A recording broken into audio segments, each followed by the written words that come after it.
जय माता दी। आप सबको नवरात्रि की शुभकामनाएं। आज मैं आपके समक्ष देवी के 9 रूपों का वर्णन करूंगी। साभार मेरे आदरणीय श्री गोपाल जी। नवदुर्गा जीवन के 9 चरणों का प्रतीक, शिवजी को बनाया संपूर्ण। प्राचीन भारतीय परंपरा में नवरात्रि के दिनों में नवदुर्गा के विभिन्न रूपों की पूजा की जाती है। ये 9 रूप हैं: शैलपुत्री, ब्रह्मचारिणी, चंद्रघंटा, कूष्मांडा, स्कंदमाता, कात्यायनी, कालरात्रि, महागौरी, सिद्धिदात्री। ये 9 भिन्न देवियां न होते हुए देवी के जीवन के 9 चरणों की प्रतीक हैं। इस प्रकार नवरात्रि के 9 दिनों में देवी जी के संपूर्ण जीवन को मनाया जाता है। देवी वो शक्ति हैं जिनसे शिव को अर्थ मिला। देवी के जीवन के पहले चरण में वे पर्वतों की पुत्री शैलपुत्री थी। उन्होंने पर्वत से जन्म लिया और वे पर्वतों में रहने वाले तपस्वी शिव से विवाह करना चाहती थी, लेकिन शिव अपने तप में इतने तल्लीन थे कि उन्होंने विवाह करने से इनकार कर दिया। इसलिए देवी शिव की तरह तपस्विनी बन गई। यह उनके जीवन का दूसरा चरण था, जिसमें वे ब्रह्मचारिणी कहलाईं।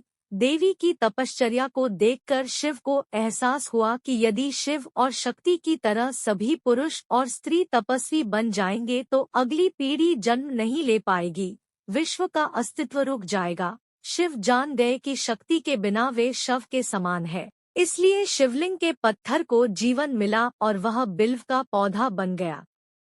शिव शक्ति से विवाह करने के लिए तैयार हुए और देवी अपना तीसरा रूप लेकर चंद्रघंटा बन गई। चंद्रघंटा अर्थात घंटा के आकार का चंद्र बढ़ते हुए चंद्र के पहले दिन का प्रतीक है, जबकि शिव घटता हुआ चंद्र अर्थात विनाशक है। शक्ति बढ़ता हुआ चंद्र अर्थात सृजनकर्ता बन गई। शिव की पत्नी बनकर देवी ने उनकी सहचारिता का आनंद लिया। इससे उनके शरीर में उष्णता का निर्माण हुआ और वे कूष्मांडा कहलाई। 5वें रूप में वे स्कंद की मां बन गई और इसलिए स्कंदमाता कहलाईं। स्कंद उत्तर भारत में कार्तिकेय के नाम से और दक्षिण भारत में मुरुगन के नाम से जाने जाते हैं। स्कंदमाता ने तपस्वी शिव को सभ्यता के अनुकूल बनाया, उन्हें पिता बनाया और गृहस्थ शंकर में बदल दिया। अपने छठे रूप में देवी क्रोधित योद्धा बन गई और उन्होंने महिषासुर से लड़कर उसका वध किया। अभिमानी महिषासुर ने घोषणा की थी कि कोई पुरुष उसे पराजित नहीं कर सकता, लेकिन वह भूल गया कि वह स्त्री के हाथों मारा जा सकता था। वामन पुराण के अनुसार सभी देव महिषासुर को पराजित करने का उपाय ढूंढने के लिए जमा हुए थे। उनके क्रोध ने ऊर्जा की किरणों का रूप लिया जो कात्यायन ऋषि के आश्रम में जम गई। कात्यायन ऋषि ने इन किरणों को देवी का रूप दिया और इसलिए देवी के इस रूप को कात्यायनी कहते हैं। देवी का 7वां रूप कालरात्रि और भी भयंकर था। इस रूप में उन्होंने चंड और मुंड नामक असुरों का वध किया। यह देवी का सबसे उग्र रूप था। इस रूप के बाद वे शीघ्र ही शांत हो गई। फिर देवी ने अपना 8वां रूप लिया। वे महागौरी के रूप में गृहिणी बन गई।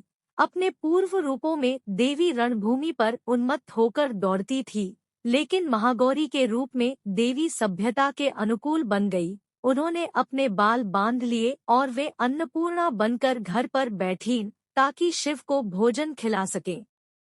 अपने अंतिम रूप में देवी सिद्धिदात्री बन गई। उन्होंने अपना उद्देश्य पूरा किया था, शिव को सांसारिक जीवन से जोड़ना और उन्हें अपने उद्देश्य का एहसास दिलाना। शिव का उद्देश्य विश्व को अपने स्वयं के मूल्य का एहसास दिलाना था। चूंकि देवी ने अपना उद्देश्य पूरा किया था, वे शिव के शरीर का एक आधा भाग बन गई। इस प्रकार देवी ने शिव को पूर्ण बनाया। यह देवी की सबसे बड़ी सफलता थी। हिंदू आख्यान शास्त्र में देवी की सबसे महत्वपूर्ण भूमिका यही है। उम्मीद करती हूँ आपको ये कथा पसंद आई होगी। ऐसा अनेकों रोचक कथाएं सुनने के लिए लाइक और सब्सक्राइब कीजिए। धन्यवाद। जय माता दी।